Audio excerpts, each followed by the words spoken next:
Thanks, Allie. Yeah, my name's Randy Graham. I'm the regional SUE at Central Region headquarters. Derek just touched on the remote mesoanalyst support and how that was found to be very useful in the watch warning gap test bed.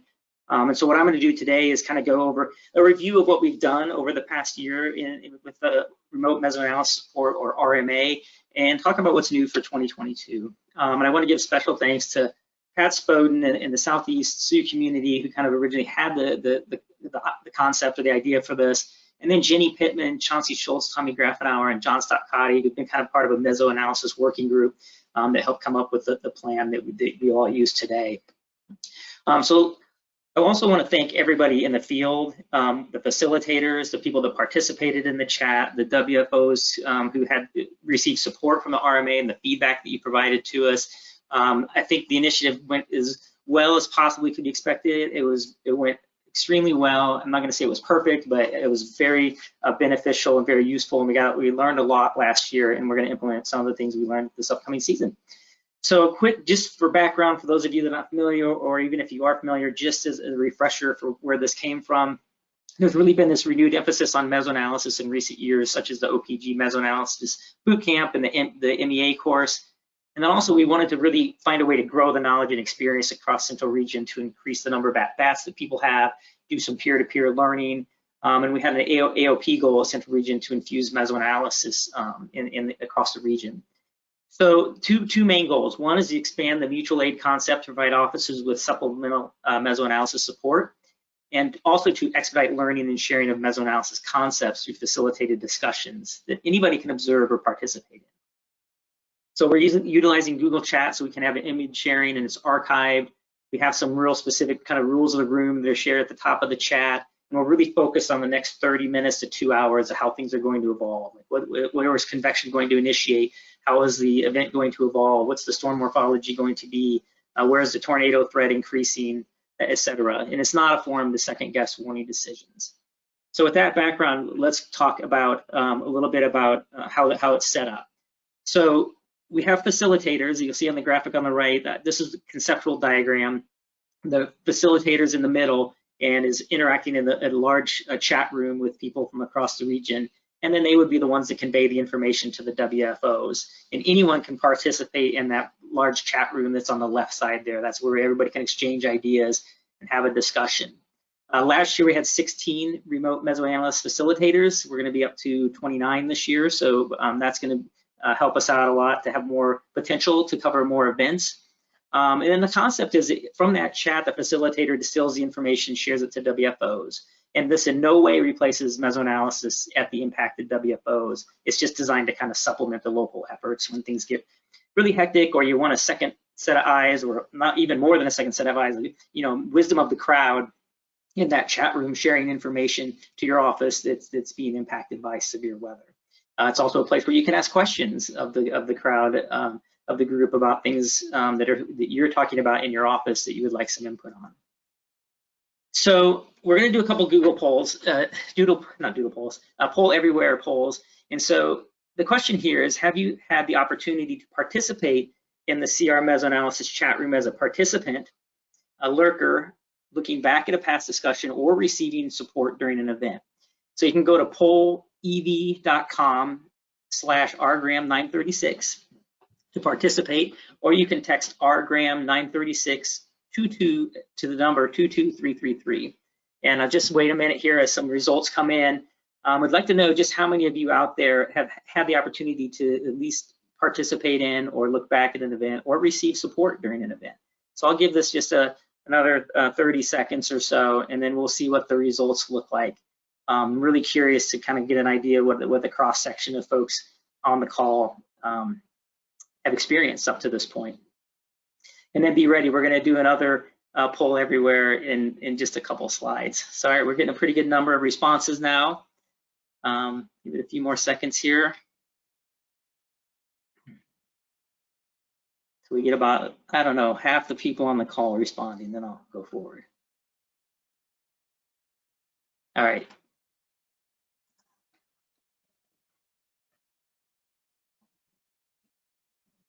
Okay, so we're at yes, 80%, a little over 80%, no, 14, and a few people, 6% is what are we talking about? So I'm hoping that most of the what is this chat room you speak of are folks that are new to Central Region recently. So that's great. That's super exciting to see that many of you have had the opportunity to participate. So thanks very much for that. So just a refresh on initiation. So there's 3 ways that we can initiate this remote support. One can come from requests from you all at WFO, sending a message to the ROC, saying, hey, tomorrow or the next day, we would like to have remote mesoanalyst facilitation. We'd like to have RMA support. It can come from within Central Region. Maybe the ROC sees the potential, or somebody else, like an STI, we might contact the ROC and bring it up. And then it also can come from the facilitators themselves, who can send a message to the ROC and say, hey, I'm available on Thursday and I'm willing to facilitate. And then the ROC would reach out to the WFOs to see if they wanted support. So we really try to coordinate this 1 to 2 days in advance. Now, if you're an event, if you're a WFO that's under severe weather threat, you can decline support, of course. You can say, you know, our best Meso-A folks are in the office that day. We're totally, you know, fully staffed, so we're good. And that's fine. Now the chat will still go on in support, potentially of other WFOs, or just as a learning tool, you know, and a science sharing and a Meso-A sharing opportunity for folks across the region. The ROC plays a really critical role in the support, and they did just an outstanding job last year, kind of facilitating this. So they send out requests for available RMAs. They facilitate the identification of contacts at the WFOs. Say WFO A and WFO B are going to get support. They will reach out and find out who is the contact for the RMA facilitator at that office or those offices. They share a link to the Meso-A chat room and the start time of the chat in the NWS chat. And they also will announce it at the field ops briefing in the morning. So they play a really critical role in making this really operate really smoothly. So let's go back for the year in review since we started. We really implemented this initiative in March 2021. We spent the summer and fall of 2020 kind of developing the infrastructure and determining how it would work. And then we did a test run in November of 2020. And so I wanted to go back over what we did last year. So we kind of kicked it off in March of 2021. And we supported since that time, we've supported 16 separate events. Average length of support's been greater than 7.5 hours per event. Over 50 instances of WFO support. And this has included weekend events and some into the late evening hours and just a little bit past midnight. They've all pretty much, I think they've all had an SPC slight risk at least at this point, but that doesn't mean we won't do one that has a marginal. That's perfectly fine. Those might be a really good day to do it, where it's things there's you know, less certainty for an event, for example. And typically there's a lot of chats, 100 plus. Sometimes there's several hundred that are exchanged during the course of support. We've had some great external participants in the chat room. The One on Forecast team has been in there. Particularly Patrick Burke has spent a lot of time in our chat room sharing information on the WAFs, which has been great. We've had some folks from the Warning Decision Training Division participating, and we also interacted with the OPG Meso-A demo last May. So I wanted to provide just a few quick examples of the type of support that was provided. This is the first one we did last March, right after the 2021 seasonal symposium. We did support for Springfield, St. Louis, and Paducah. This is kind of our first official RMA supported event. And I really want to, part of what I want to share here is the diversity and the type of support that was provided and some examples of really good mesoanalysis graphics and sharing. So this discussion centered around the northern extent of surface-based convection and the tornado potential in southern Missouri and far western Kentucky.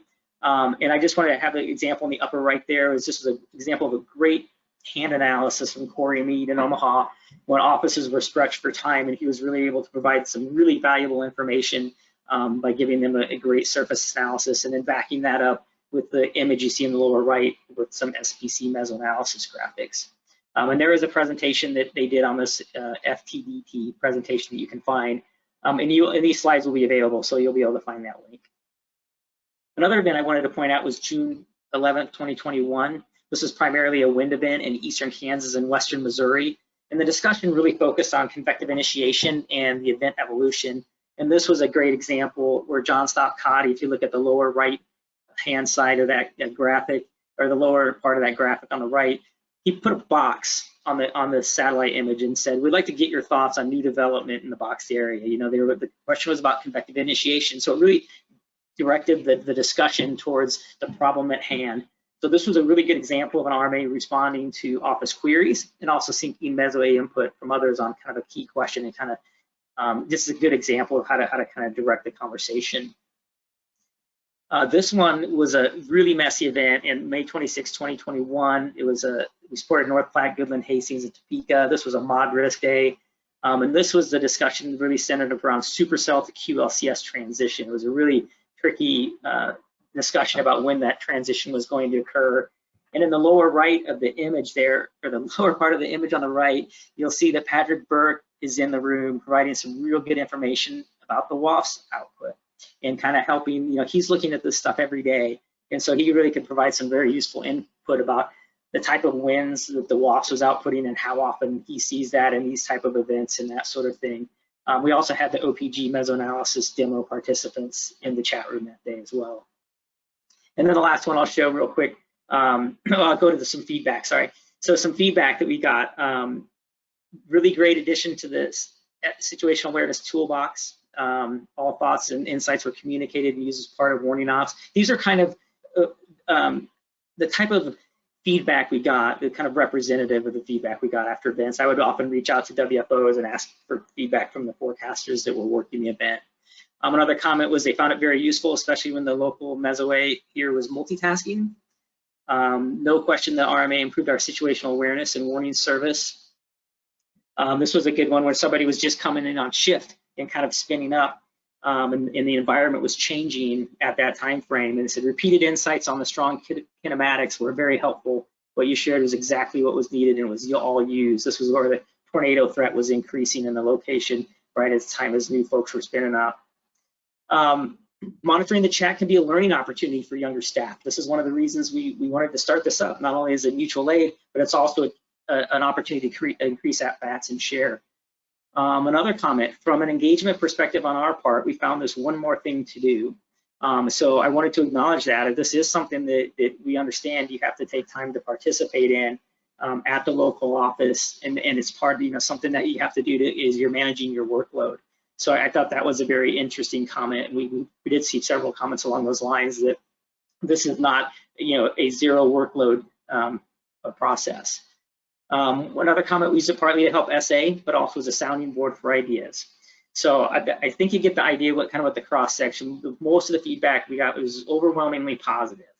So I kind of want to give you all another chance to participate. 80% of you said you participated in this or looked at the chats in one form or another. So if you were on the receiving end of RMA support during an event that you were working, overall, did you find the input? How useful did you find the input, I guess is a question. And so we'll give that a minute to get some responses. Because, you know, we didn't do a cross section. We didn't get survey forecasters after every event or anything like that. I would often email the Sue at the office and ask them to get feedback from the forecasters that work the event and see what they thought about it. And so that's kind of where I pulled those quotes from that I just shared with you. All right, let's move on. We got a good number of responses. That's good. I'm glad there's no waste of time.